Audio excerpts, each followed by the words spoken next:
बोलिए सतगुरुदेव की जय। बोलिए बंदी छोड़ सतगुरु रामपाल जी महाराज की जय। दंडवत गोविंद गुरु बंदो अभिजन सोए। पहले भय प्रणाम तिन नमो जो आगे होए। गुरु को कीजे दंडवत कोट कोट प्रणाम। कीट न जाने ब्रंग को यों गुरु कर आप समान। सत साहेब। हाँ तो श्रोता बंधु, आज मैं आप लोगों के सामने कलयुगी अभी मजा आएगा ना भिड़ो। बड़े गौर से एक माई अपने पुत्र वधू पर बात बात पर क्रोध करती थी। छोटी छोटी गलतियों को बड़ा चढ़ाकर अपने पुत्र से कहती। पुत्र अपनी पत्नी को धमकाता। इस प्रकार घर नरक बना हुआ था। पुत्र वधू अपनी सासू माँ से कभी कभी कहती थी कि आप सत्संग जाया करो। अपनी पड़ोसन भी जाती है। सासू माँ बोली कि सत्संग में तो आई गई यानी बदचलन स्त्रियां जाती हैं, जिनका संसार में सम्मान नहीं होता, जो अच्छे कुल की नहीं होती। हम खानदानी हैं, हमारा क्या काम सत्संग में। ऐसे पुत्र वधू ने कई बार कोशिश की, परंतु माई मानने को तैयार नहीं। एक दिन गांव की स्त्री किसी कार्यवश उनके घर आई तो सास अपनी पुत्र वधू को गालियां दे रही थी, धमका रही थी कि आने दे तेरे खसम को, आज तेरी खाल उतरवाऊंगी। बात क्या थी कि गिलास में चाय रखी थी, जो सास के लिए डालकर पुत्र वधू ने बच्चे को लेने अंदर चली गई थी। जो सोया था जागने पर रो रहा था।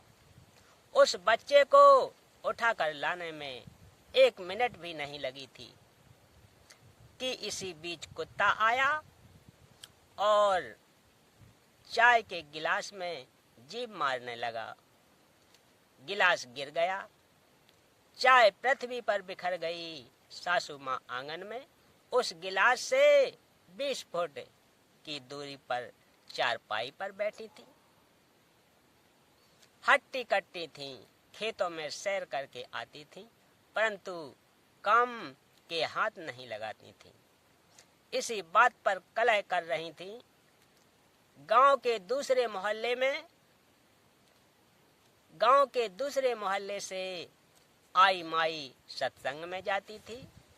सब बात सुनकर उसने भतेरी, उस सास का नाम भतेरी था, उसने भतेरी से कहा कि आप सत्संग चला करो। उसका वही उत्तर था। उस सत्संग वाली भगवती ने यही नहीं, अभी और सुनिए। रुको जरा, सब्र करो। बहुत देर सत्संग में सुनी बातें बताएं, परंतु भतेरी मानने को तैयार नहीं थी। भतेरी की दूसरी बहन उसी मोहल्ले में विवाह रखी थी। जिस मोहल्ले की वह सत्संग वाली माई जानकी थी। भतेरी की बहन का नाम दया कौर था। जानकी ने जाकर दया कौर से बताया कि तेरी बहन भतेरी ने तो घर का नरक बना रखा है, बिना बात की लड़ाई करती है। मैं कल किसी कामवश गई थी, एक चाय का गिलास कुत्ते ने गिरा दिया, उसी का महाभारत बना रखा था। दया कौर भी जानकी के कहने से सत्संग सुनने गई थी और दीक्षा ले ली थी। जानकी ने कहा कि उसको जैसे तैसे एक बार सत्संग में ले चल। जब तक संतों के विचार सुनने को नहीं मिलते तो व्यक्ति व्यर्थ की टेंशन स्वयं रखता है तथा घर के सदस्यों को भी चिंता में रखता है। दया कौर अगले दिन अपनी बहन के घर गई। किसी बहाने भतेरी को अपने घर ले गई। वहां से कई अन्य औरतें सत्संग में जाने के लिए जानकी के घर के आगे खड़ी थी। वे दया कौर को सत्संग में चलने के लिए कहने उसके घर गईं। वहां उसकी बहन भतेरी को देखकर उसे भी कह सुनकर साथ ले गईं। भतेरी ने जीवन में प्रथम बार सत्संग सुना। आश्रम में कैसे स्त्री पुरुष रहते हैं सब आंखों देखा तो अच्छा लगा। जैसा अनाप शनाप सुना करती थी वैसा आश्रम में कहीं देखने को नहीं मिला। सत्संग में बताया गया कि कई व्यक्ति अपनी बहन बेटियों, बहुओं तथा अन्य स्त्रियों को सत्संग नहीं भेजते और न स्वयं जाते हैं। वे कहते हैं कि हमारे सत्संग में जाने से घर की इज्जत का नाश हो जाएगा, हमारी बहू बेटियां बदनाम हो जाएंगी। उनको विचार करना चाहिए कि सत्संग में न आने से परमात्मा के विधान का ज्ञान नहीं होता, कि भक्ति न करने वाले स्त्री पुरुष अगले जीवन में महान कष्ट भोगते हैं। सूक्ष्म वेद में बताया गया है कि जो मनुष्य शरीर प्राप्त करके भक्ति नहीं करते उनको क्या हानि होती है। कबीर हरि के नाम बिना नारी कुतिया होए, गली गली भौंकत फिरे तू के न डारे कोई। बीबी पर्दे रहे थी डेवड़ी लगती बाहर, अब गाते उघाड़े फिरती है बन कुतिया बाजार। मनुष्य जीवन प्राप्त प्राणी यदि भक्ति नहीं करता है तो वह मृत्यु के उपरांत पशु पक्षियों आदि आदि की योनियां प्राप्त करता है। परमात्मा के नाम जाप बिना स्त्री अगले जन्म में कुतिया का जीवन प्राप्त करती है। फिर निर्वस्त्र होकर नंगे शरीर गलियों में भटकती रहती है। भूख से बेहाल होती है, उसको कोई रोटी का टुकड़ा भी नहीं डालता।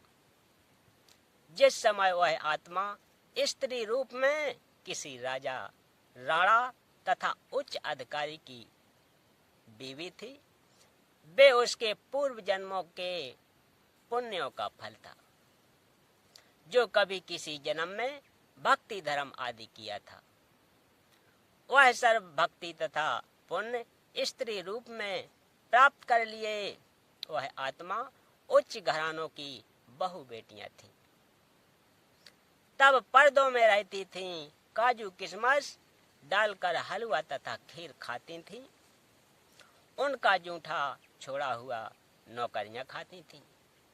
क्या बात है सर, क्या बात है सर, क्या बढ़िया बात है। उच्च घरानों की बहुएं तथा बेटियां थीं।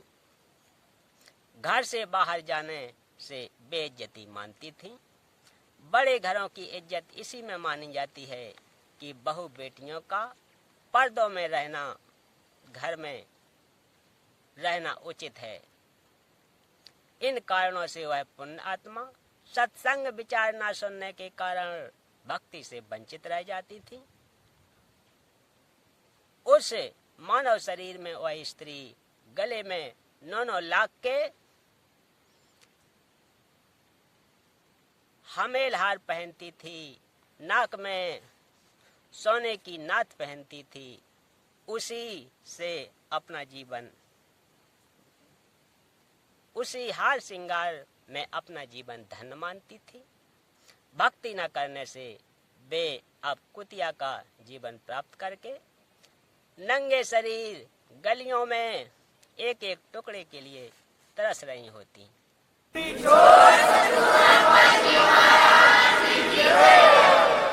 सत्संग में यह भी बताया गया कि घर में कलह का कारण परमात्मा के विधान को न समझकर संसार के भाव में चलना है। घर का कोई सदस्य घर में हानि नहीं करना चाहता। किसी कारण से हानि हो जाती है तो उसको लेकर कलह नहीं करनी चाहिए। जो हानि होनी थी वह तो हो चुकी है, वह तो ठीक होनी नहीं। व्यर्थ की कलह करना समझदारी नहीं है। जिससे गलती से कोई हानि हो जाती है तो उसे कहना चाहिए कि बेटा बेटी, माता पिता या सास बहू, यह जो हो गया वह अपने भाग्य में नहीं था। आपने जानबूझकर तो किया नहीं। इस बात से घर में शांति कायम रहती है। कलह में काल निवास करता है। भूत प्रेतों का उस घर में डेरा होता है। जो कलह नहीं करते वे सुख से बसते हैं। जिस घर में परमात्मा की भक्ति, आरती, स्तुति, युति यज्ञ होती है, उस घर में देवताओं का निवास होता है।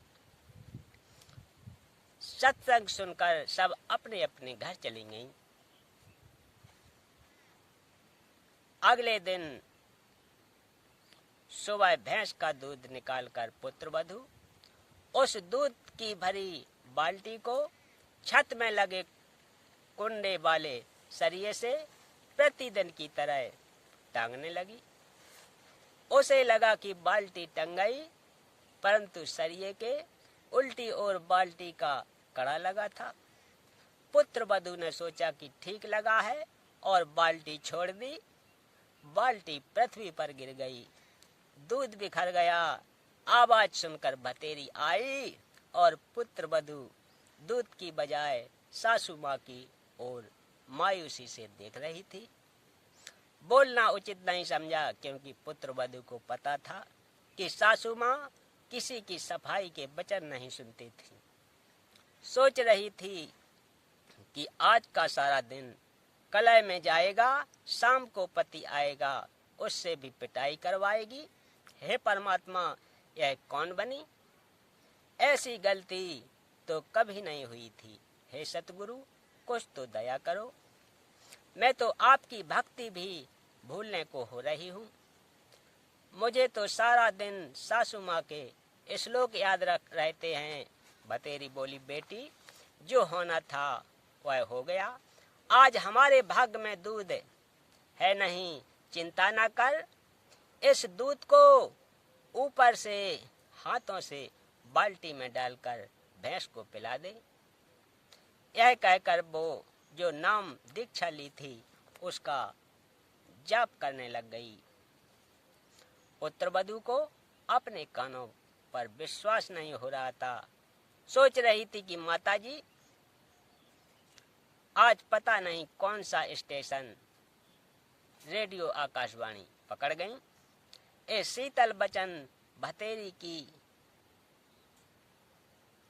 बोरी में नहीं थे। इसमें खल भरी थी, आसपास से निकलती थी, तब भी बड़बड़ की झल निकलती थी। पुत्रवधू का नाम निशा था। वह सोच रही थी कि निशा, आज निशा, रात्रि में तेरी होगी बुरी दशा। निशा की सोच थी कि पति को बताएगी। वह माता की बात सुनकर मेरी कुछ नहीं सुनता, अच्छी बुरी कहेगा, सारा दिन और रात्रि रोने में जाएगी।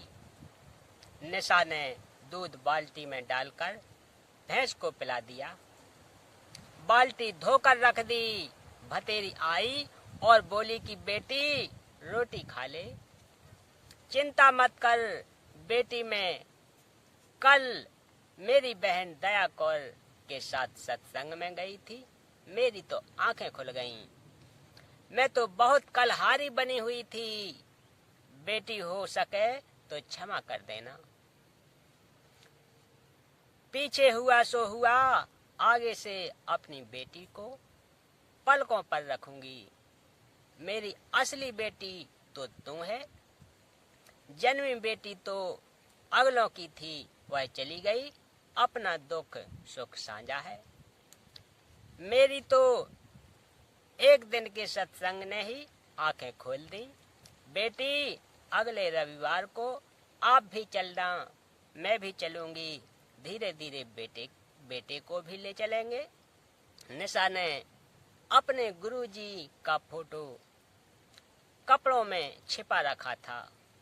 फोटो निकालकर चरणों में शीश रखकर कहा कि हे गुरुदेव, आज आपने अपनी बेटी की पुकार सुन ली, घर स्वर्ग बना दिया। शाम को चत्तर सिंह आया तो माता ने दूध गिरने का जिक्र भी नहीं किया। कुछ दिन बाद चत्तर सिंह को भी नाम दिला दिया गया। बोलिए सत्य गुरुदेव की जय।